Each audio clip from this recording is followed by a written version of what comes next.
बुढ़िया अपने बालों को देखा कि हाय, एक समय होता था जब मेरे काले काले बाल होते थे और मैं जुल्फ संवारा करती थी। कभी इधर महाराज बालों में कंघी किया करती थी, कभी इधर बालों में कंघी किया करती थी। लेकिन जैसे जैसे बुढ़ापा आता है तो बंदर की पूंछ की तरह महाराज छोटी बिल्कुल छोटी होती चली जाती है। बूढ़ी अम्मा अपने दांतों को देख रही है, दांतों को देखा, बुढ़ापे में तो एक एक करके दांत भी चले जाते हैं महाराज। और ध्यान दीजिए, मुख की शोभा जभी तक होती है जब मुख में दांत होते हैं। जब अपने दांत चले जाए ना मुख से तो अपना मुंह भी महाराज लिफाफे की तरह हो जाता है। इसलिए जब तक मुंह लिफाफे जैसा हो उससे पहले अपने जिह्वा से, अपने मुख से भगवान का नाम गान कर लेना चाहिए। नहीं तो बाद में महाराज भगवान का नाम लेना तो चाहोगे, बोलोगे राम राम और सुनेगा फप फप, केवल हप हप की आवाज आएगी लेकिन राम की आवाज नहीं आएगी। इसलिए एक बार दोनों हाथ उठा करके तालियों की सेवा करते हुए मेरे साथ गाइए हरि बोल।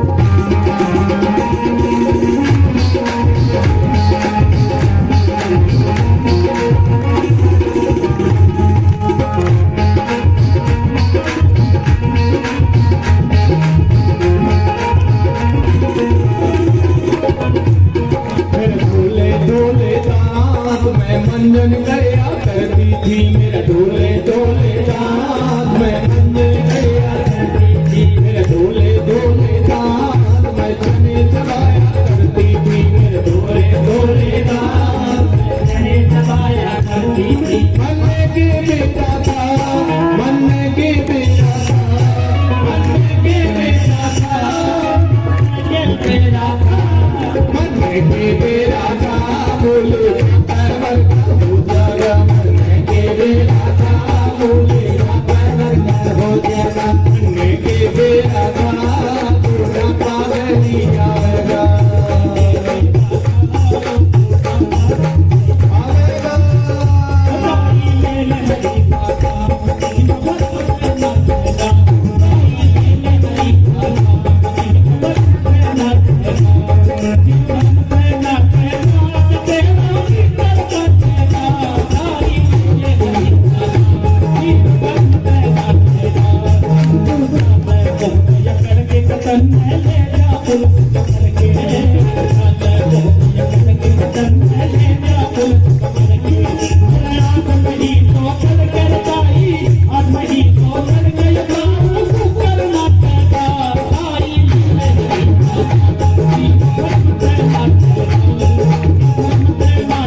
मोटे नैन में काजल डालिया करती थी, मेरे मोटे मोटे नैन में काजल डालिया करती थी। बनने की मेरा था, बनने की मेरा था, बनने की मेरा था, बनने की मेरा था, बनने की मेरा था, आँखों पर चश्मा चढ़ जाएगा, बनने की मेरा था, बनने की मेरा था, बनने की मेरा था, बनने की मेरा था, बनने की मेरा था, बनने की मेरा था, यो बुढ़ापा में आवेगा, बनने की मेरा था, यो बुढ़ापा में आवेगा।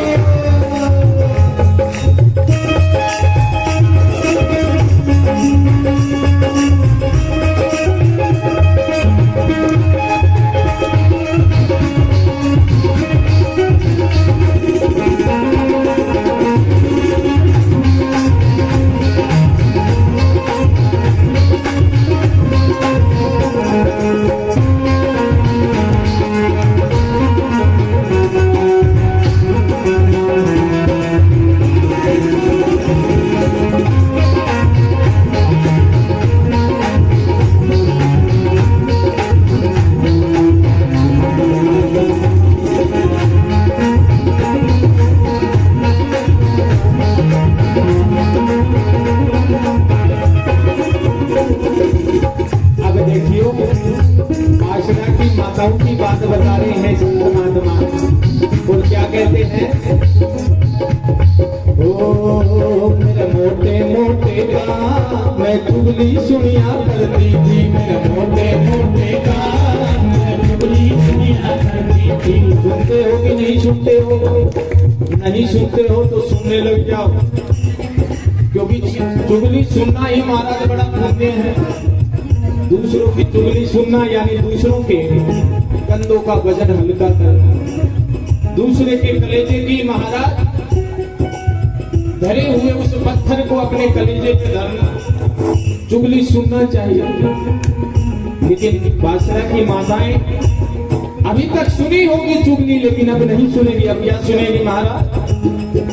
संतों ने कहा है, मेरे मोटे मोटे काम मैं सत्संग सुनिया करती थी, मेरे मोटे मोटे काम मैं सत्संग सुनिया करती थी, मेरे मोटे मोटे काम मैं सत्संग सुनिया करती थी, मेरे मोटे मोटे काम मैं सत्संग सुनिया करती थी, मेरे हिरणी जैसे काम मैं सत्संग सुनिया करती थी, मेरे हिरणी जैसे काम सुनिया करती थी। मन के बेरा था, मन के बेरा था, मन के बेरा था, मन के बेरा था, मन के बेरा था, काला थोड़ी हो जाए, मन के बेरा था, थोड़ी हो जाए, मन के बेरा था, बुढ़ापा बैरी आवेगा, मन के बेरा था, बुढ़ापा बैरी आवेगा।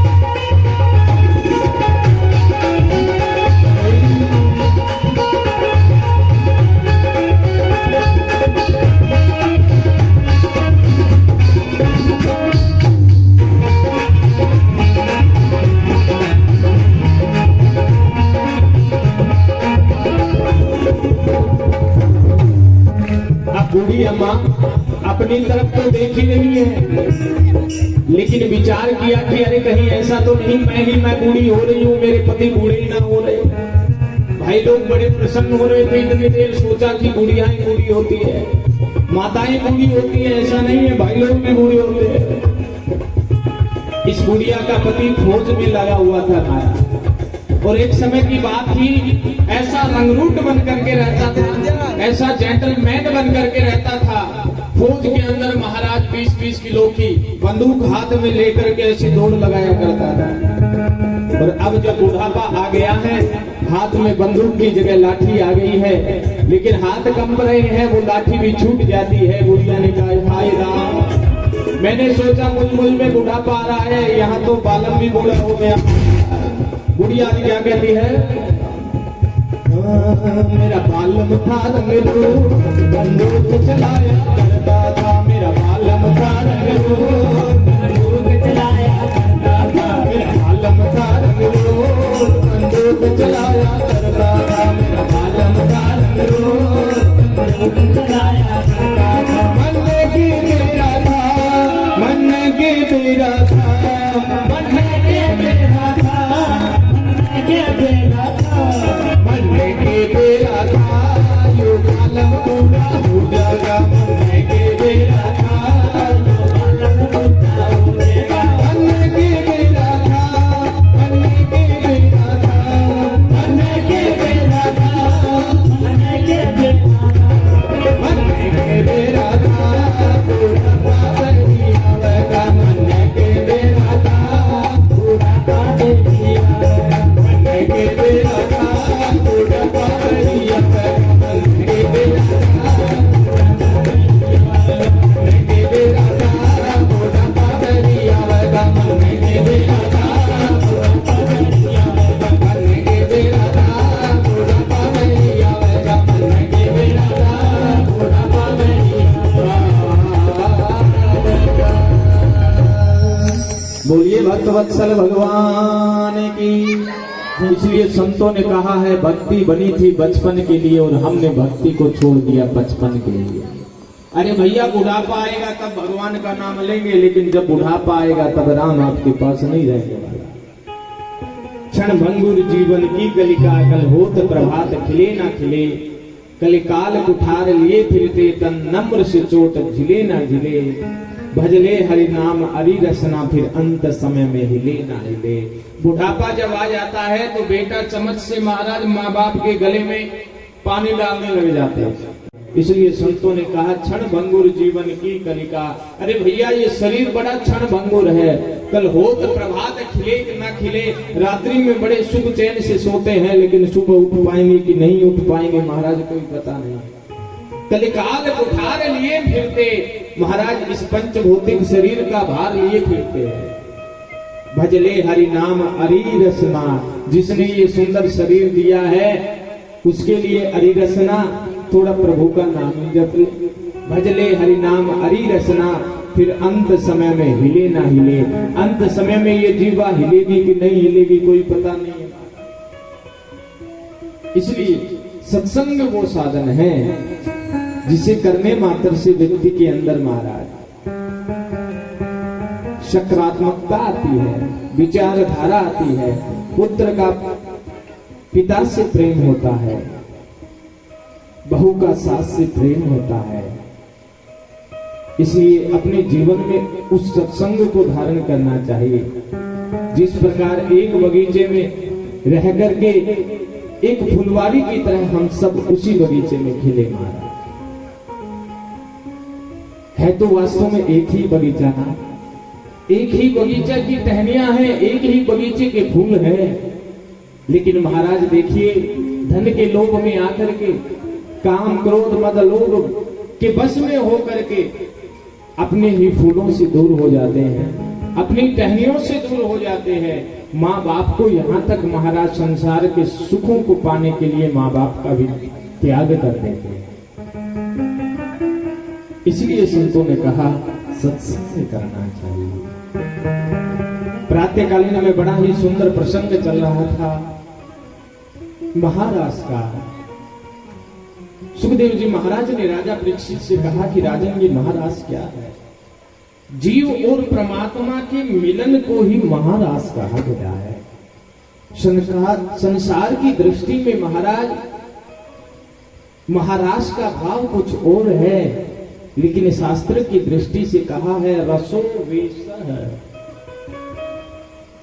जिसमें महाराज भगवान के नाम का रस भरा हो। जो आत्मा उस परमात्मा से मिलने के लिए ललायित हो, उनके जो मिलन का समय है उसको महारास कहा गया है। इस महारास में महाराज काम की लीला नहीं की गई है। इस महारास में क्रोध नहीं है, लोभ नहीं है, काम नहीं है, केवल प्रेम है। प्रेम की डेफिनेशन समझाई गई, परिभाषा समझाई गई है कि वास्तव में प्रेम का अर्थ क्या है। ये जितनी गोपियां भगवान ने बंसी बजाई है, ये जितनी गोपियां आई है, ये साधारण नहीं है महाराज। जन्म जन्म मुनि जतन कराई, इन्होंने जन्म जन्मांतर भगवान की तपस्या की है। रामायण में बड़ा सुंदर प्रसंग आता है। राम जी जब 14 वर्ष वनवास के लिए गए हैं, तो चित्रकूट में राम जी निवास करने लगे। राम जी ने जब निवास किया, चित्रकूट में कुटिया बनाई, सब संतों ने राम जी का दर्शन किया, सीता मैया का दर्शन किया। मन में उनके विचार आया, हाय देखो गृहस्थ जीवन में कितना सुख है, भगवान राम और सीता मैया कैसे प्रेम से गृहस्थ जीवन में रहते हैं। जो सन्यासी बाबा थे, उनके मन में विचार आया कि अरे हमें भी भैया गृहस्थी बन जाना चाहिए, वास्तव में गृहस्थी में बड़ा आनंद है। तो उन्होंने सोचा कि भैया गृहस्थ में प्रवेश कर तो ले, लेकिन हमारे संग विवाह कौन करेगा।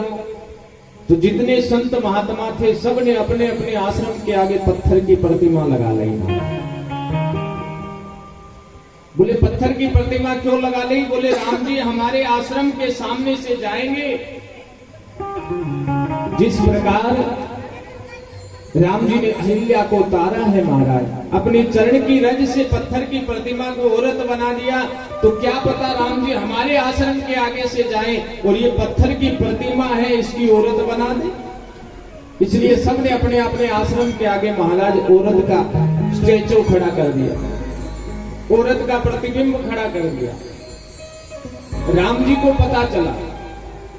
एक बार राम जी भ्रमण करने के लिए गए, लक्ष्मण से पूछा कि अरे ये इतनी औरतों की भैया फोटो कैसे बनी हुई है पत्थर की। लक्ष्मण ने कहा भैया जिस प्रकार आपने अहिल्या को त्यागा है, उस प्रकार ये संत महात्मा चाहते हैं कि जितनी ये पत्थर की प्रतिमाएं हैं, आपके चरण की रज इन पे पड़े और ये सारी औरतें बन जाए। बोले क्यों? बोले इनको लगता है गृहस्थ जीवन में बड़ा सुख है, इसलिए ये चाहते हैं कि अगर ये औरतें बन जाए तो ये साधु संत सभी इन्हीं से विवाह कर लेंगे। बोले अच्छा, अरे राम राम, भगवान को भजने वाले को ही गृहस्थ जीवन की लालसा हो गई, कुछ न कुछ लीला करनी पड़ेगी। तब सीता मैया का हरण करवाते हैं। सीता का हरण होता है, रावण हरण करके ले जाता है चित्रकूट से। जब रावण हरण करके लेकर के गया है, तो राम जी महाराज वन में सीता को खोजने के लिए निकले और जोर जोर से चिल्ला रहे, हाय सीते, हाय सीते, हाय सीते। सभी संत महात्माओं ने अपने अपने आश्रम से आकर के निकल करके देखा, रही ये क्या हो रहा है, ये क्या हो रहा है। संतों ने कहा अरे जो राम जी की सीता थी उसका हरण हो गया, तो राम जी उसके वियोग में रो रहे हैं। संतों ने कहा राम राम, रोना भी पड़ता है गृहस्थ जीवन में, गृहस्थ जीवन में रोना भी पड़ता है। अरे भैया ऐसे गृहस्थ जीवन को हम स्वीकार नहीं करेंगे। जितनी भी पत्थर की प्रतिमाएं थी सब उठा उठा करके महाराज गंगा जी में छोड़ा, गंगा जी में बात है कि भैया हम ऐसे गृहस्थ जीवन में प्रवेश नहीं करेंगे। लेकिन संतों की लालसा थी कि भगवान हमारे द्वार पर आए, लेकिन भगवान को याद करते करते चले गए, लेकिन प्रभु नहीं आए। लेकिन भगवान ने उन सब संतों को आशीर्वाद दिया है कि इस जन्म में तो हम मर्यादा पुरुषोत्तम हैं, हम आपके द्वार पे नहीं आएंगे, लेकिन अगले जन्म में आप सब संत महात्मा गोपी बन करके प्रकट भोगे, और जब हम बंसी बजाएंगे तो आप सब खींचे खींचे चले आओगे। तो अब की बार भगवान का वही सुंदर भाव है महाराज। भगवान कृष्ण बन करके आए हैं, संत महात्मा गोपी बन करके आए हैं, और जैसे ही भगवान ने बंसी का नाद किया है मधुबन में, तो सब गोपियां महाराज दौड़ी दौड़ी आ रही है। भागवत में बड़ा सुंदर वर्णन किया गया है महाराज। भगवान पिता रात्रि शरदोत्फुल्ल मल्लिका विक्षरन्तो मनश्चक्रे योग मायामुपाश्रितः। भगवान शरद मास की पूर्णमासी को आए हैं। जमुना के तट पे आकर के मधुबन में भगवान ने सुंदर बंसी का गान किया है। और जैसे ही भगवान ने बंसी का गान किया है, प्रेम की परिभाषा समझिएगा। आजकल की युवा पीढ़ी के लिए महाराज बड़ा सुंदर संदेश है। भगवान ने मधुबन में जाकर के बंसी बजाई तो जो जो भगवान से प्रेम करते थे सब दौड़े आ रहे। एक गोपी घर में चूल्हे का लेपन कर रही थी महाराज। जैसे ही भगवान की बंसी को सुना है तो उसी भाव में भगवान की तरफ दौड़ पड़ी। अपने हाथन को भी धोना भूल गई महाराज, हाथ गोबर से छने पड़े हैं, लेकिन उसी भाव में भगवान के पास चल पड़ी। दूसरी सखी मिली, अरे बाबरी तू भगवान से प्रेम करती, भगवान तुमसे प्रेम करते हैं तो 16 श्रृंगार करके जा। गोपी ने कहा श्रृंगार उनके सामने किया जाता है जो ऊपर की सुंदरता से रिझते हैं। अरे भगवान हमसे प्रेम करते हैं, इसलिए भगवान हमारी आत्मा से प्रेम करते हैं, शरीर से प्रेम नहीं करते। अच्छा, संसार के प्रेम में और भगवान के प्रेम में बड़ा भेद है हमारा। संसार का जो प्रेम होता है वो ऊपर की सुंदरता का प्रेम होता है, लेकिन भगवान का जो प्रेम होता है शरीर के अंदर की आत्मा का प्रेम होता है कि इसकी आत्मा कितनी पवित्र है। आज हम श्रवण करेंगे, भगवान जब कंस का वध करने के लिए मथुरा में जाते हैं तो भगवान को एक कुब्जा नाम की स्त्री मिलती है। भगवान उस कुब्जा को बुलाते, अरे सुंदरी सुनो। कुब्जा को जैसे ही सुंदरी कहा, कुब्जा प्रसन्न हो गई, लेकिन भगवान के सामने हाथ जोड़ करके कहने लगी, आपने मुझे सुंदरी कहा? अरे मैं आपको कहां से सुंदरी दिखाई देती हूँ? 8 जगह से तो मैं टेढ़ी हूँ। सभी मुझे कुबड़ी कुबड़ी कह करके मुझे पत्थर मारते हैं, चिल्लाते हैं, और आप मुझे सुंदरी कह रहे हो। भगवान कृष्ण कहते हैं, अरे कुब्जा यही तो संसार में और मुझ में भेद है। संसार वाले ऊपर की सुंदरता पे रिझते हैं और हम तो जीव के हृदय के अंदर की सुंदरता से रिझते हैं। व्यक्ति बाहर से कितना काला है ये अहमियत नहीं रखता, लेकिन व्यक्ति अंदर से कितना सुंदर है ये बहुत अहमियत रखता है। हमारा भगवान के सामने जाए तो कभी बाहर का दिखावा करके ना जाए। भगवान के सामने जाए तो अंतरंग का भाव लेकर के जाए। अपने मन रूपी सुंदर पुष्प को भगवान के चरणों में अर्पण करने जाए, संसार के सुखों को अर्पण करने ना जाए। एक गोपी महाराज गाय का दुहन कर रही थी, बारिश का समय था। अब तो वस्त्र भी सारे चीकड़ में भरे पड़े हैं, बाल भी बिखरे पड़े हैं, और जैसे ही भगवान ने बंसी बजाई उसी भाव में चल पड़ी। एक गोपी श्रृंगार कर रही थी, एक आंख में काजल डाला, केस बिखरे पड़े हैं, भगवान ने बंसी बजाई तो चल पड़ी। क्योंकि गोपियों को पता है कि भगवान के सामने श्रृंगार अहमियत नहीं रखता, भगवान के सामने सुंदरता अहमियत नहीं रखती, भगवान के सामने मन का भाव बड़ा अहमियत रखता है। इसीलिए तो संत महात्मा लोग कहते हैं, भावना में भाव नहीं तो भावना बेकार है, भावना में भाव है तो बहुत से बेड़ा पार है। सारी गोपियां जो जिस भाव में थी, एक महाराज भोजन बना रही थी, हाथ में आटा लगा पड़ा है, लेकिन बंसी की धुन बजी है तो वो भी चल पड़ी है। सारी की सारी मधुबन में आई है, जैसे ही आकर के खड़ी हुई है भगवान ने बड़ा स्वागत किया है। गोपियों से कहा है, स्वागतम वो महाभाग प्रियम किम करवाणि वै। अरे गोपियों आपका स्वागत है, स्वागत है। गोपियां बड़ी प्रसन्न हुई, आहा आज तो भगवान हमारा स्वागत कर रहे हैं। लेकिन उसी क्षण भगवान ने गोपियों से कहा कि अरे इतनी रात्रि के समय तुम क्यों आई हो? इस समय तुम्हें तुम्हारे बच्चों के पास में होना चाहिए, सास ससुर की सेवा करनी चाहिए, पति की सेवा करनी चाहिए, और तुम रात्रि के समय बंसी की धुन सुनकर के जमुना के तट पे एकांत वन में आ गई। आहा, गोपियों को जैसे ही कहा मानो गोपियों के पावन के नीचे से जमीन खिसक गई हो माया। एक गोपी ने धैर्य रख करके भगवान से कहा, प्रभु एक बात पूछना चाहते हैं। बोले पूछो। बोले एक गोपी का नया नवेला विवाह हुआ, विवाह होते ही पति विदेश जाने लगा। गोपी ने कहा कि अभी अभी अपना विवाह हुआ है और विवाह होते ही आप प्रदेश जा रहे हो, हम यहाँ किसी को जानते भी नहीं हैं, आप चले जाओगे हमारा मन कैसे लगेगा। अरे मन लगेगा जैसे लगेगा, लेकिन हम पतिव्रता नारी है, आपको जल पिला करके हम जल पीते हैं, आपको भोजन करा के हम भोजन करते हैं। पति ने कहा, गोपी जाना पड़ेगा, बहुत जरूरी काम है, लेकिन थोड़े समय में मैं लौट आऊंगा। जब तक तुम ऐसा करो कि मेरी तस्वीर रख लो, मेरी तस्वीर को देख करके पानी पी लिया करना, मेरी तस्वीर को देख करके भोजन कर लिया करना। पति चला गया, गोपी महाराज वही तस्वीर देखती, जल पी लेती, वही तस्वीर देख करके भोजन कर लेती। उस तस्वीर से इतना लगाव हो गया कि बहुत दिनों तक पति नहीं आए तो वह तस्वीर ही उसका सहारा बन गई। उसी को स्नान कराती, उसी को भोग लगाती, उसी पति की सेवा करती। एक दिन संयोग ऐसा हुआ कि अपने तस्वीर वाले पति को भोजन करा रही थी। इतने में किसी ने दरवाजा खड़खड़ाया। गोपी ने पूछा कौन? बाहर से आवाज आई, अरे बावरी मैं तुम्हारा पति हूं, दरवाजा खोलो। गोपी ने दरवाजा नहीं खोला, उसी तस्वीर वाले पति को भोजन कराई जा रही है। गोपी ने भगवान से पूछा, बताओ भगवान क्या करना चाहिए?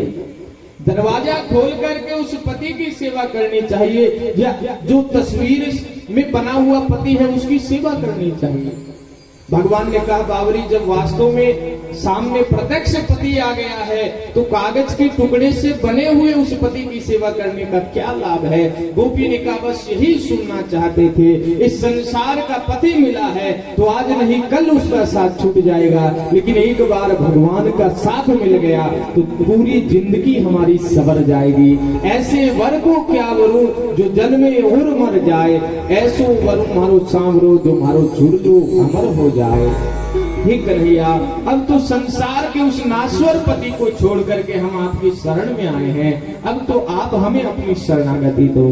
भगवान समझ गए कि इन गोपियों में कोई भेद नहीं है, गोपियों में वही पूर्व जन्म के संस्कार भरे पड़े हैं, वही हमसे मिलने की लालसा भरी पड़ी है संत महात्माओं की। तो भगवान ने भी सबकी कामना को पूर्ण करने के लिए दो भगवान कृष्ण हैं, एक गोपी, दो भगवान कृष्ण एक गोपी, भगवान के संग में नृत्य करने लगे। लेकिन नृत्य करते करते उनके मन में भी अहंकार आ गया। अरे भैया, ये कैसा भगवान है? नचावा ही नट मरकट की नाही, जो पूरे जगत को नचा रहा है वो आज हमारे इशारों पे नाच रहा है। भगवान ने कहा, वाह, मैंने तो सोचा कि इन गोपियों में, इन संतों में कभी भी कोई अहंकार नहीं आएगा, लेकिन इनमें भी अहंकार आ गया। अब तो भगवान वहां से महाराज राधा रानी को लेकर के सभी गोपियों के बीच से अंतर ध्यान हो गए। जैसे ही भगवान अंतर ध्यान हुए, सारी गोपियां रोने लगी, रुदन करने लगी, क्योंकि महाराज जब तक हमारे भगवान वृंदावन छोड़ करके मथुरा जा रहे हैं, सारी गोपियां खिन्न मन खड़ी है। लेकिन आज राधा रानी ने कहा, अरे भले ही कन्हैया हमसे प्रेम नहीं करते, हम इसने कुछ नहीं कहा, लेकिन हम तो कन्हैया से प्रेम करते हैं। प्रेम की परिभाषा होती है कि हम जिससे प्रेम करें वो जहां रहे वो खुश रहे। प्रेम का मतलब लेना नहीं होता महाराज। निश्चल प्रेम करती है माँ बेटे से प्रेम करती है, उसकी अपेक्षा नहीं करती कि बेटा भी मुझसे उतना ही प्यार करे। प्रेम करना सीखना है तो संसार से नहीं, माँ से सीखे महाराज। प्रेम करना सीखना है तो भगवान से सीखे। राधा रानी आज कहती है कि अरे भले ही भगवान हमसे प्रेम नहीं करते, लेकिन हम तो करते हैं, और भगवान की खुशी मथुरा जाने में है तो हमें भगवान को रोकना नहीं चाहिए। आज सारे गोप गवाल भगवान को रास्ता दे दिया, भगवान रथ पर आरूढ़ होकर के चले हैं, लेकिन सब जब तक रथ दिखाई दे रहा है देखे जा रहे हैं महाराज। जैसे जैसे भगवान दूर जाते जा रहे हैं, ब्रजवासियों को ऐसे लग रहा है कि हमारे कोई प्राण निकाल के लेके जा रहा है।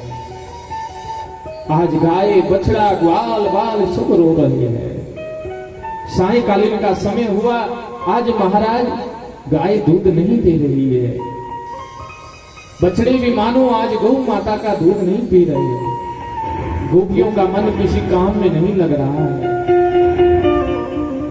बस केवल निहार रही है कि कल परसों की बात है भगवान लौट आएंगे।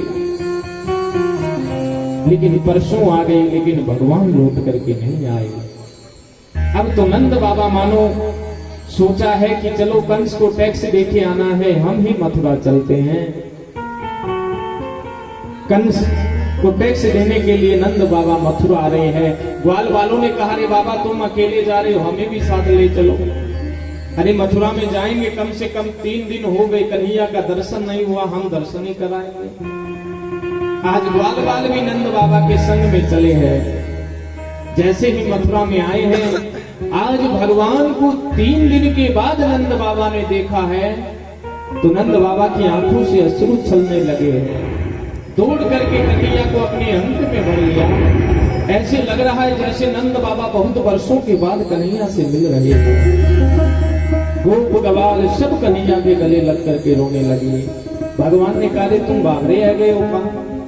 अरे भैया 2 दिन का और मेला रहा है, मेला समाप्त होते ही मैं चल पड़ूंगा तुम लोगों के साथ। भगवान ने सब गोप गवालों से कहा है, रो मत, तुम्हें मथुरा का मेला देखना है ना, चलो मेला दिखाता हूं। भगवान चलने लगे तो सब गोपियां अपनी अपनी अटारियों से मथुरा की गोपियां देखती है और कहती है, अरे ये वही गवाला है जिसने 6 दिन में पूतना को मारा। 1 महीना का था, सप्तासुर को, अगासुर, बकासुर, धेनुकासुर को मारा। ये बड़ा छलिया है। गोप गवालों ने कहा, कन्हैया तुम्हें तो भैया यहाँ पर भी सब लोग जानते हैं। कन्हैया ने कहा, और क्या, तुम्हें क्या लगता है कि हमें केवल वृंदावन में जानते हैं?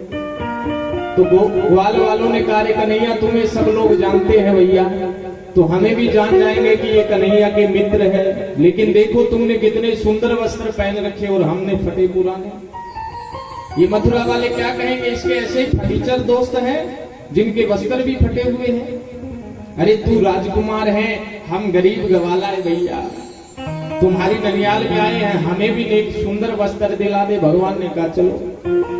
सब गोप गवालों को लेकर के भगवान जाते हैं और आज सबसे पहले भगवान धोबी के पास गए।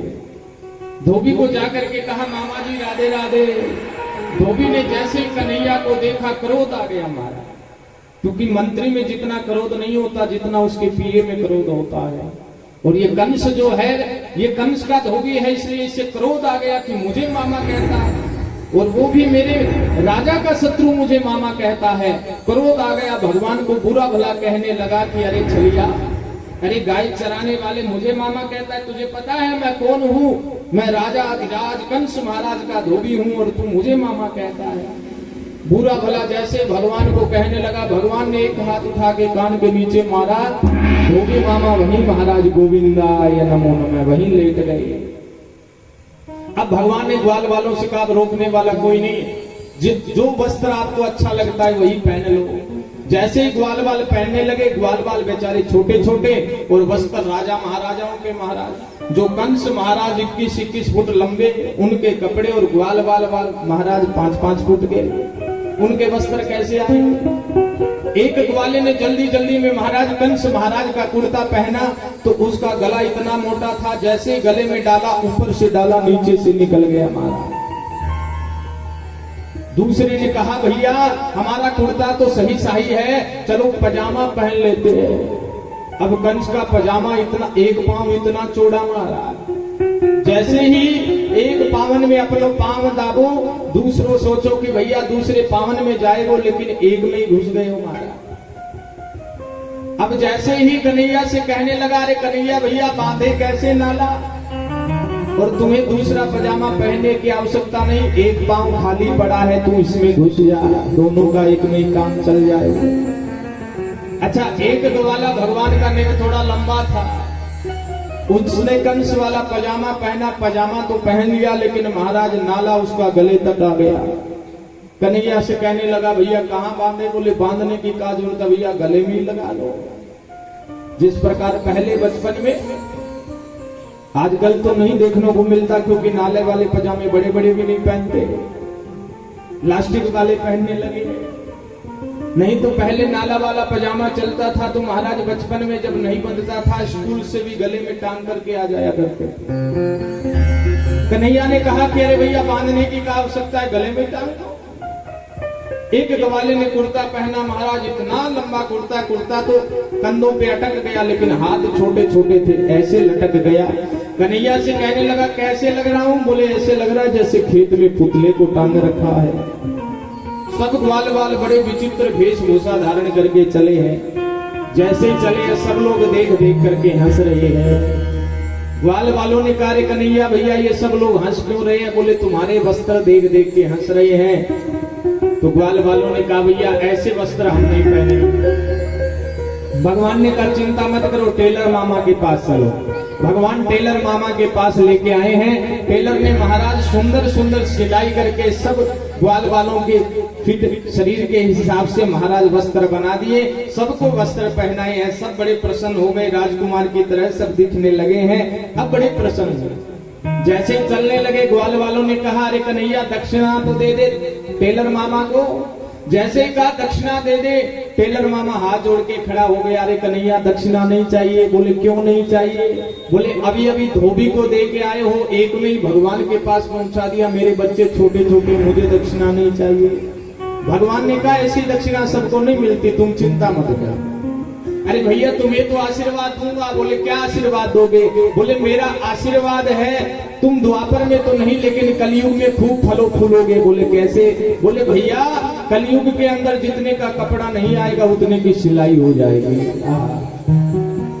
तो कलयुग में टेलर खूब फलते फूलते महाराज, वस्त्र आते हैं 200 रुपए की सिलाई है उसकी 300 रुपया महाराज। सुपारी सूट का कपड़ा लेकर के आए 1000 रुपए का, सिलाई 1500 रुपए महाराज। ये भगवान का दिया हुआ आशीर्वाद है। टेलर खूब फूल रहे हैं। कुब्जा आई है, भगवान ने कुब्जा के ऊपर कृपा की है। उसके बाद में कंस के राजमहल में पहुंचे हैं। कंस देख करके भगवान को घबराया है, बोला पकड़ो मारो पकड़ो मारो। भगवान ने कहा नहीं मामा जी, आपने बहुत राक्षस भेजे, मैंने बहुत मारे, अब आपकी बारी है।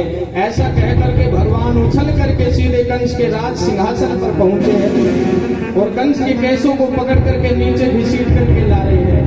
कंस चिल्लाने लगा त्राहिमाम छोड़ दो छोड़ दो। लेकिन भगवान कहते हैं नहीं मामा, अब तो तुम्हें जहाँ जाना है वहां पहुंचा करके छोड़ेंगे।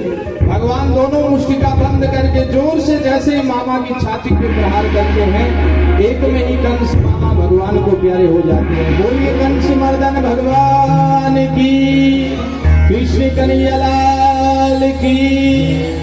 कंस का उद्धार किया है। लेकिन कंस के 2 पत्नियां थी, अस्ति और प्राप्ति। वो अपने पिता के यहाँ चली गई। पिता से कहने लगी कि हमें विधवा कर दिया। बोले किसने?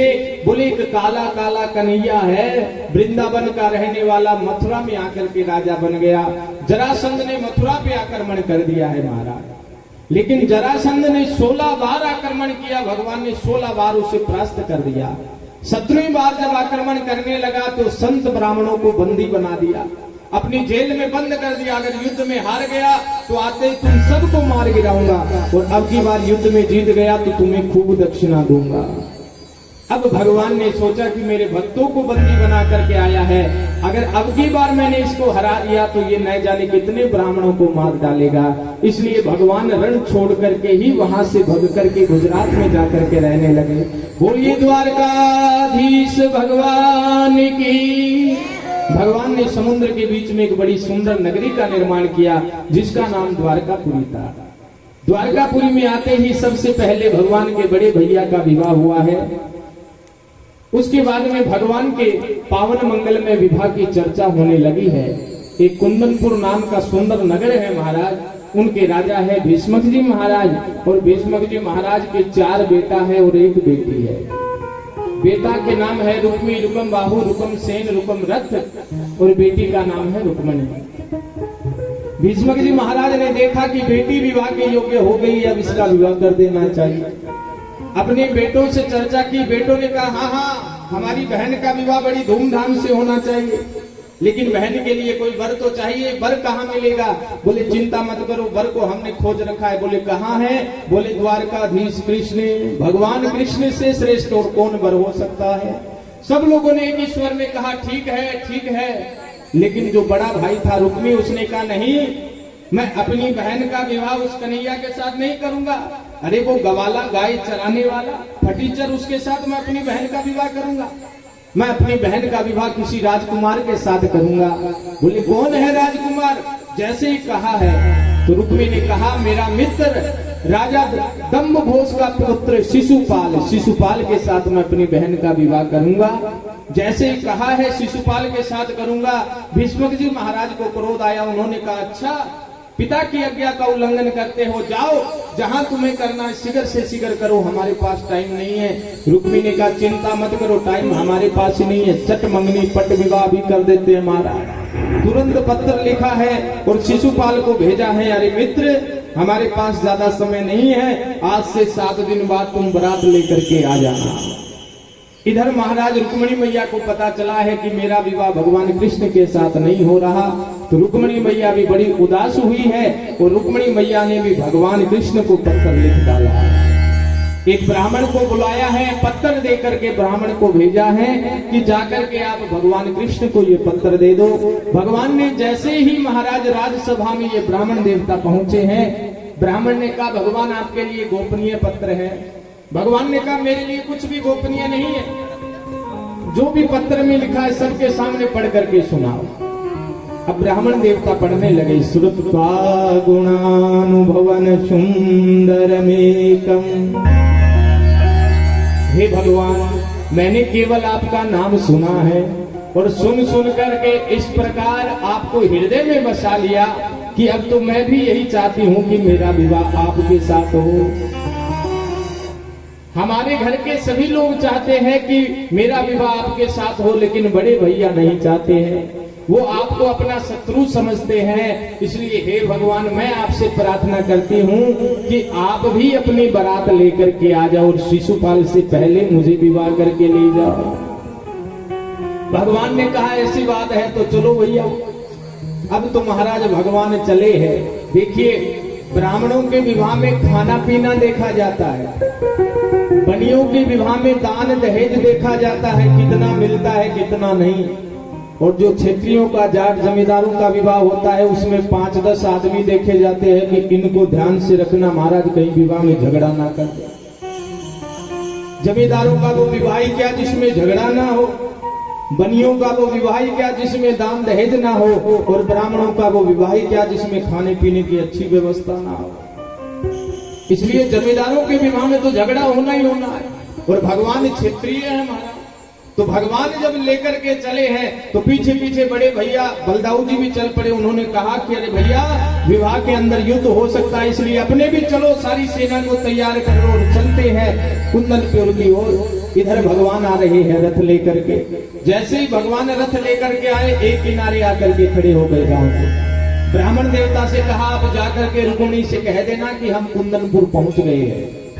इधर महाराज शिशुपाल भी बारात लेकर के आ गए। आश्चर्य की बात यह है कि 2-2 दूल्हा बारात लेकर के आ गए, लेकिन अभी तक टीका किसी का नहीं हुआ, तिलक किसी का नहीं हुआ। जैसे ही बारात आ गई, शिशुपाल की जलाशय में ठहरा दिया गया। जैसे जलाशय में ठहरी है, अब तो रुक्मिणी को पता चला कि बारात आ गई। रुक्मिणी ने जाकर के शीघ्र अपने पिताजी से कहा, पिताजी अब ज्यादा समय नहीं है, बारात आ गई है, तिलक वाला काम रह गया वो भी कराओ, कुपत्री वाला रह गया, पीले चावल वाला रह गया, जो भी काम रह गया शीघ्र से शीघ्र कराओ, बारात आ चुकी है। अब तो भीष्मक जी महाराज तिलक का सामान लेकर के जा रहे हैं। विवाह देखिए, बड़ा आश्चर्य हो रहा है, बारात 2 जगह से आ गई लेकिन तिलक अभी तक किसी का नहीं हुआ है। जिस प्रकार विवाह जब होता है, लड़के वाले लड़की को रोकने के लिए आते हैं, उसी प्रकार लड़की वाले भी लड़के को रोकने के लिए जाते हैं, तिलक करके आते हैं महाराज। लेकिन आश्चर्य की बात यह है कि बारात 2 जगह से आ रही है लेकिन तिलक किसी का नहीं हुआ। भीष्मक जी महाराज जल्दी जल्दी में चले, अरे भैया चलो चलो, बारात आ चुकी है, तिलक का सामान लेकर के चलो। जैसे ही कहा तिलक का सामान लेकर के चलो, सब सेवक लोग तिलक का सामान पीछे पीछे लेकर के जा रहे हैं। रास्ते में भगवान कृष्ण का दर्शन हो गया। जैसे ही भगवान कृष्ण को देखा, वराह पीड़म नटवर बपुहु, भगवान तो हर क्षण दूल्हे के समान सुंदर रूप धारण करके प्रकट रहते हैं। गोप ग्वालों ने सोचा, सेवकों ने सोचा यही दूल्हा है, सारे का सारा तिलक का सामान भगवान पे चढ़ा दिया। बोली बाल कृष्ण लाल भगवान की। तिलक का सामान भगवान पे चढ़ा दिया, सारे सेवकों ने सारा सामान भगवान पे चढ़ा दिया। फिर भीष्मक जी महाराज ने देखा, भीष्मक जी महाराज ने कहा, अरे पावरों ये क्या कर दिया, अपना दूल्हा ये नहीं है, अपना दूल्हा तो आगे जलाशय में धर्मशाला में बैठा है। बोले महाराज हमें तो इनसे सुंदर और कोई दूल्हा दिखाई नहीं दिया। भीष्मक जी महाराज ने कहा गड़बड़ हो गई। अब तो भीष्मक जी ने सोचा जल्दी से जल्दी भगवान कृष्ण को यहाँ से विदा करो। भीष्मक जी ने सोचा थोड़ी देर नगर में भ्रमण करा देता हूँ, फिर भगवान को विदा करता। अब जैसे ही रथ में बिठा करके नगरी में भ्रमण करा रहे थे तो बूढ़ी बूढ़ी अम्माओं ने देखा। बूढ़ी अम्माओं ने कहा, हाय हमारी राजकुमारी का दूल्हा बड़ा सुंदर है, उसको हमारी उम्र लग जाए। भीष्मक जी ने कहा लो और गड़बड़ हो गया। अब तो ये बुढ़िया भी सोचती है कि यही दूल्हा है, अब तो भैया नगरी में भी भगवान को लेकर के नहीं जा सकते। भीष्मक जी महाराज ने सेवकों से कहा, अरे जाओ इन बुढ़ियों को समझाओ कि ये अपना दूल्हा नहीं है, ये क्या बोल रही है। सेवकों ने जब जाकर के कहा, बुढ़ियों ने कहा कि अरे भले ही चाहिए हमारा दूल्हा नहीं है, लेकिन इनको देख करके ऐसा लगता है कि हमारी राजकुमारी का यही वर्ण करेंगे। आहा, आज तो महाराज भीष्मक जी महाराज ने भगवान को प्रणाम किया। भगवान बेटी का विवाह है, आपको ज्यादा समय दे नहीं सकता, ज्यादा समय हमारे पास नहीं है, आप भी जाकर के अपना काम करिए, हम भी जाकर के महाराज अपनी बेटी के विवाह की व्यवस्था संभालते। भगवान ने कहा हाँ हाँ तुम अपना काम करो, हम अपना काम करते हैं। इतने में ही महाराज रुक्मिणी मैया कुल देवी के मंदिर में पूजा करने जाती है, और जैसे ही कुल देवी के मंदिर में पूजा करने के लिए गई है, भगवान से कह करके गई है सेवकों से कि भगवान को बोल देना कि कुल देवी के मंदिर में जब जाती है तो कन्या अकेली पूजा करने जाती है, और आप मंदिर में आ जाना, वही मंदिर में शादी पढ़ करके आप हमें द्वारका ले जाना, हमारे भैया को हम बाद में मना लेंगे। तो आज जैसे ही रुक्मिणी मैया मंदिर में जा रही है, पीछे पीछे भगवान जा रहे हैं। रुक्मिणी मैया मंदिर में जाकर के कुल देवी मैया से प्रार्थना करती है, तब जनक पाय वशिष्ठ आय सो ब्याह साज सवारी के, मानव स्रोत करते और मेला द्वारि लय हो कारिके। आज मानो कुल देवी मैया से प्रार्थना करते हैं, कुल देवी मैया अगर मैंने जीवन भर आपकी पूजा की है तो आज हमें कोई फल नहीं चाहिए, बस एक ही फल देना। बोले क्या? बोले मुझे द्वारकाधीश भगवान कृष्ण पति रूप में प्राप्त हो जाए। कुल देवी मैया प्रसन्न हो गई। कुल देवी के गले में फूलों का हार था, वो टूट करके रुक्मिणी मैया के गले में आ गिरा। रुक्मिणी मैया समझ गई कि भैया अब तो कुल देवी प्रसन्न है तो हमारा अवश्य ही विवाह हो जाएगा। अब कुल देवी मैया महाराज वहां बैठ करके माँ के सामने पूजन कर रही है, कुल देवी के सामने, और कुल देवी मैया से प्रार्थना कर रही है। तब तक आइए हम सब लोग भी प्रार्थना करते हैं अपनी देवी से, और बड़े ही भाव और प्रेम के साथ में जिन्होंने कन्यादान की राशि आज भेजी है, ठाकुर जी महाराज उन सब के ऊपर महाराज अपनी कृपा दृष्टि बनाए रखे। तो आइए पहले यहाँ पर रुक्मिणी मैया का पूजन हो रहा है, रुक्मिणी मैया बड़े भाव से पूजन कर रही है। तब तक हम सब लोग महाराज वहां दृष्टि डालते हैं। जिन लोगों ने रुक्मिणी मैया के विवाह में कन्यादान की विशेष राशि भेजी है, आप सब लोग भी ताली। घर में जब तक सास है, बहू सास की महत्वता नहीं समझती है। घर में जब तक पिता है, बेटा पिता की अहमियत नहीं समझता है। लेकिन जब पिता चला जाता है, सास चली जाती है, बहू को पता चलता है कि सास की कितनी कमी महसूस हो रही है। पुत्र को पता चलता है पिता के न होने की क्या कमी खलती है। महाराज जब तक जो हमारे पास है हम उसकी महत्वता समझ नहीं पाते हैं। गोपियां भी जब तक भगवान थे उनकी महत्वता समझ नहीं पाई, लेकिन आज भगवान नहीं है तो गोपियां सारी की सारी रुदन कर रही है, मानो वन वन में भगवान को खोज रही है। और गोपियां महाराज वन में खोजते खोजते चली जा रही है। एक गोपी जाकर के तुलसी से कहा है, अरे तुलसी तू तो बड़ी ठकुरानी है ना, तुम्हारे रखे जाने से ही भगवान भोजन स्वीकार करते हैं। अगर भगवान के प्रसाद में तुलसी ना हो तो भगवान भोग स्वीकार नहीं करते। तुम्हें तो पता होगा ना भगवान कहाँ है। जब नहीं कोई तुलसी ने जवाब दिया तो गोपियां निराश होकर के आगे चल पड़ी। हरी भरी धूप महाराज हवा में लहरा रही थी जमुना के किनारे। उनसे पूछा कि अरे वसुंधरे, ए पृथ्वी, तुम्हें तो पता होगा हमारी गिरधर गोपाल कहाँ है, तुम्हें तो पता होगा। महाराज मानो आज पृथ्वी ने भी कोई प्रत्युत्तर नहीं दिया। कदम के वृक्ष के पास में गई, उसने भी जवाब नहीं दिया। एक गोपी ने कहा जब भगवान की बाल लीला करते हैं तो भगवान दौड़े आते हैं। एक गोपी ने कहा मैं पूतना बन जाती हूँ और तुम कृष्ण बन जाओ। मैं पूतना बन करके अपने स्तन पर कालकूट नाम का जहर लगाती हूँ, तुम्हें पिलाऊंगी, तुम मर जाओगे, तुम्हें बचाने के लिए भगवान आएंगे। लेकिन फिर भी भगवान नहीं आए। एक गोपी ने अपनी चुन्नी को हवा में उड़ाया और कहा मैंने गोवर्धन धारण कर लिया है, सभी गोपियां मेरी शरण में आ जाओ। लेकिन फिर भी भगवान नहीं आए। अब तो गोपियां मानो महाराज रुदन करने लगी। रुदन करते करते जमुना के किनारे पहुंची है और आज अंतिम बार भगवान से प्रार्थना कर रही है, हे प्रभु या तो दर्शन दो, नहीं तो जमुना जी में कूद करके हम अपने प्राण दे देंगे। आज मानो महाराज सारी गोपियां भगवान के सन्मुख जा करके जमुना के किनारे आकर के खड़ी हो गई कि 2 क्षण भगवान नहीं आए तो हम जमुना में कूद करके अपने प्राण दे देंगे। आज गोपियां भगवान से अंतिम बार प्रार्थना करती है। भागवत में ये बड़ा ही सुंदर भाव है महाराज, इसे गोपी गीत कहते हैं। गोपियां 19 श्लोकों में भगवान को पुकारती है और गोपियां क्या कहती है? जयति तेधिकं जन्मना व्रज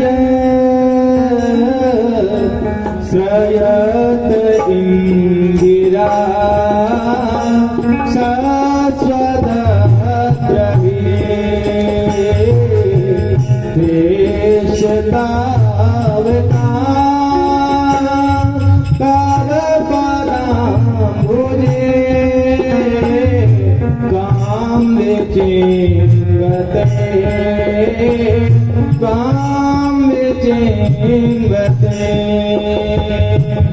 गुरु के पाम गुरा दीन वत्सला तव पदाम्बुजे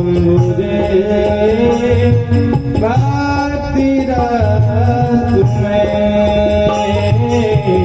तव पदाम्बुजे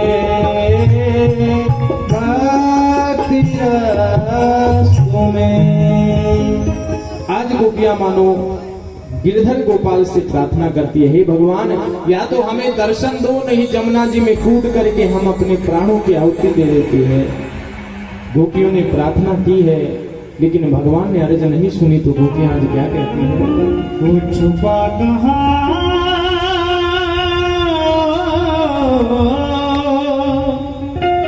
आजा छलिया मुरली वाले आजा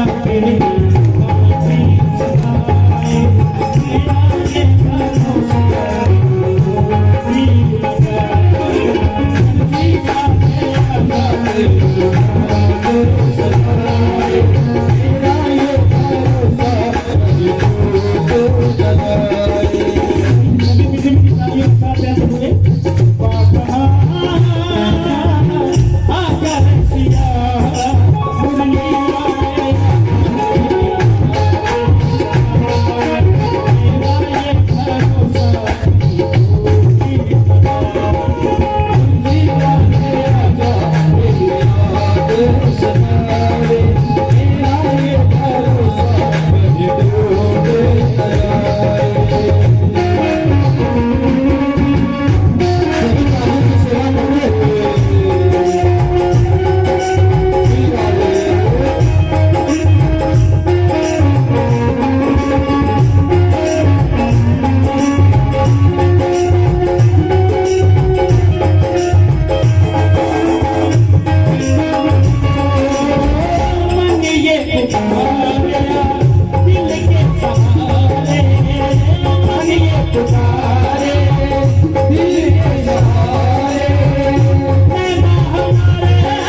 बोलिए भक्तवत्सल भगवान की। गोपियां जैसे ही जमुना में गिरने के लिए तत्पर हुई, वैसे ही जमुना के माध्यम से महाराज रास बिहारी का प्राकट्य होता है। बोलिए रास बिहारी लाल की।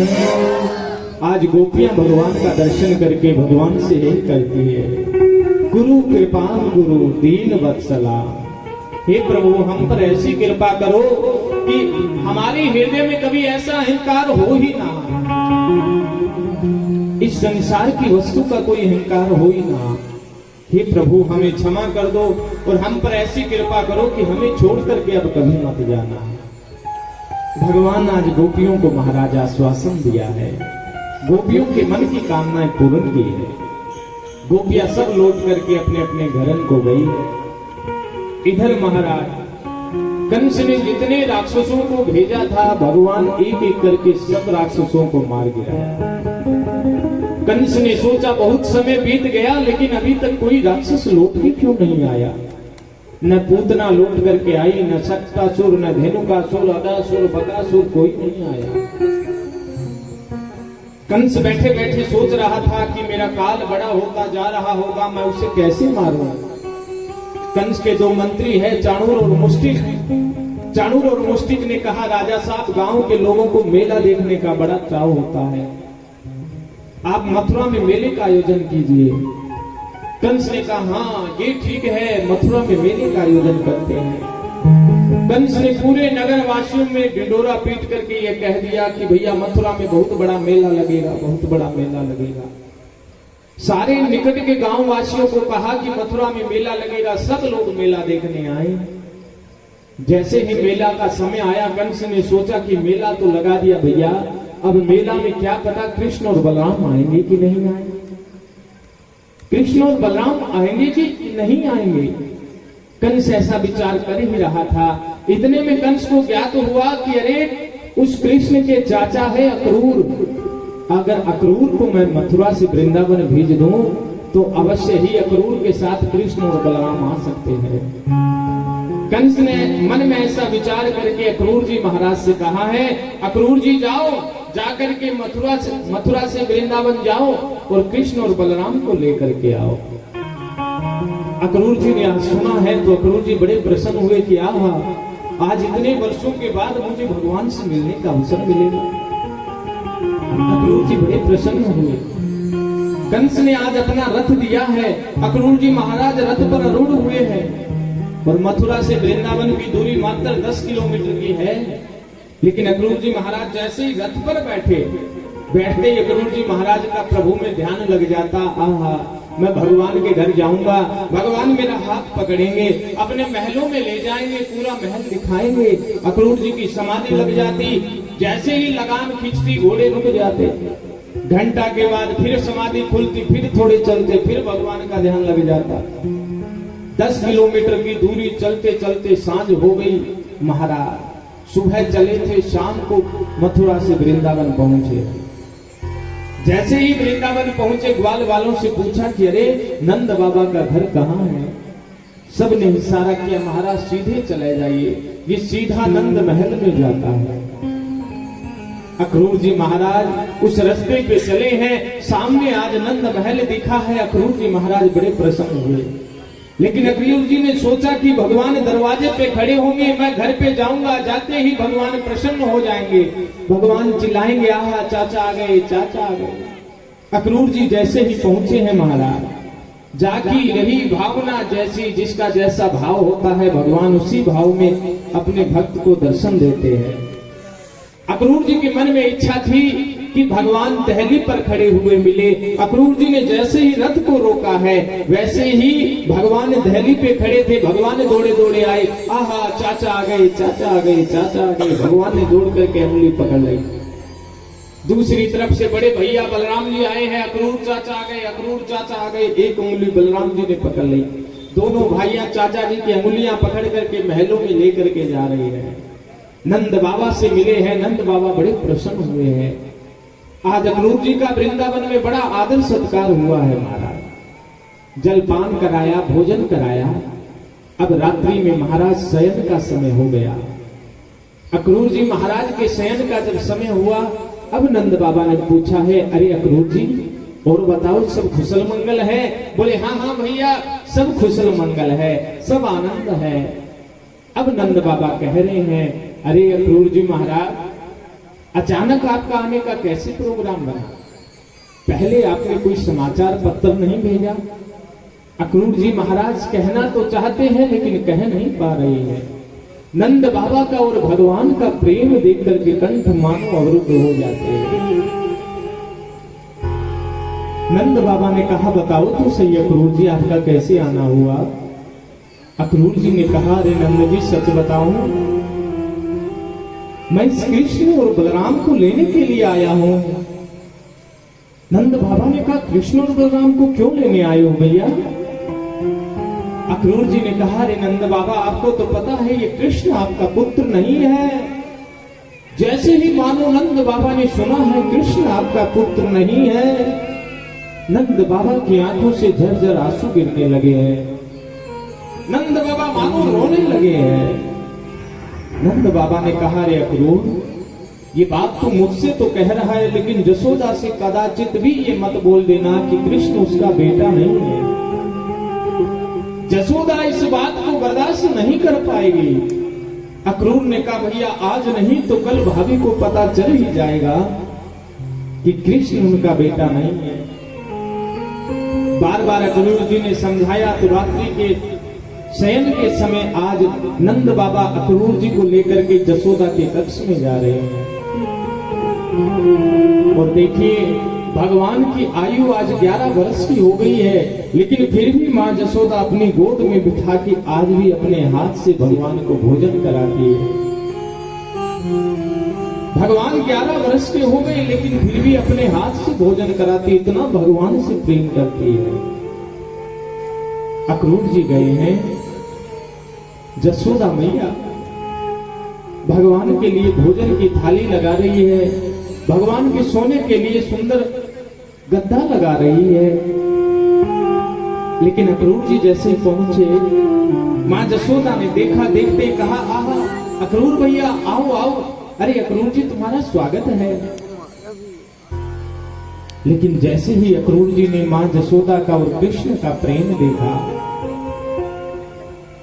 मानो सारा शरीर कंपने लगा, कंठ अवरुद्ध हो गए, कुछ बोल नहीं पा रहे हैं। जसोदा ने पूछा, अरे अक्रूर जी और सब ठीक है? बोले हाँ भाभी जी सब ठीक है। अरे भैया अचानक तुम्हारा कैसे आना हुआ? अक्रूर कहना तो चाहता है लेकिन कह नहीं पा रहा है। बार बार मां जसोदा ने पूछा तो अब अक्रूर ने कहा है, अरे मां जसोदा ये कृष्ण तुम्हारा बेटा नहीं है। जैसे ही कहा कि कृष्ण तुम्हारा बेटा नहीं है, मानो जसोदा मैया बेहोश हो गई, मारा धरती पर गिर पड़ी हो। थोड़े समय बाद में मां जसोदा को होश आता है। होश आते ही मां जसोदा बोलती है, कृष्ण कृष्ण कृष्ण। जैसे ही मां जसोदा कृष्ण कृष्ण कह करके आंखें खोलती है, सामने अक्रूर को देखती है, देखते ही मां जसोदा कहने लग जाती है, तो अक्रूर नहीं बड़ा करूर है जो आज एक मां से उसका बेटा अलग करने आया है। अरे मैंने कन्हैया को पाला है, पोसा इतना बड़ा किया और आज 11 वर्ष का हो गया तो तू कहता है कि कृष्ण तुम्हारा बेटा नहीं है। अक्रूर जी कहते हैं, भाभी मैं सच कह रहा हूं, कृष्ण तुम्हारा बेटा नहीं है, कृष्ण देवकी और वसुदेव की संतान है। जसोदा फूट फूट करके रोने लगी है। नंद बाबा भी समझा रहे, अरे जसोदा सच कह रहे हैं, कृष्ण तुम्हारा बेटा नहीं है। जैसे ही जसोदा रोने लगी, नंद बाबा अक्रूर जी को लेकर के आए और कहने लगे, अक्रूर जी तुम चलो विश्राम करो, सुबह होते ही कन्हैया को हम आपके साथ में भेज देंगे। अक्रूर जी महाराज शयन करने के लिए चले गए, नंद बाबा चले गए। भगवान बाहर से खेलते खेलते आए हैं और हर दिन की भांति आज भगवान मां जसोदा की गोद में आकर के फिर से बैठ गए। आज जैसे ही मां की गोद में बैठे हैं, मानो मां की आंखों से झरझर आंसू गिरने लगे। और माँ यशोदा आज अपनी गोद से कन्हैया को अलग कर देती है। कन्हैया को अलग हटा दिया। जैसे ही कन्हैया को अलग हटाया, कन्हैया नीचे जाकर के गिरा महाराज। घुटने में कन्हैया को चोट लगी, लेकिन फिर भी कन्हैया रोते रोते हर दिन की भांति आज फिर फुदक करके माँ यशोदा की गोद में बैठते हैं। माँ यशोदा फिर से अलग कर देती है। अरे कन्हैया तू मेरी गोद में नहीं बैठ सकता। कन्हैया ने रोते रोते कहा, रे मैया ऐसा हमसे क्या अपराध हो गया जो आज तुम इतनी नाराज हो गई हो कि अपनी गोद में भी नहीं बैठने देती। माँ का आंचल बड़ा प्यारा होता है महाराज। जब तक बालक नादान होता है इस संसार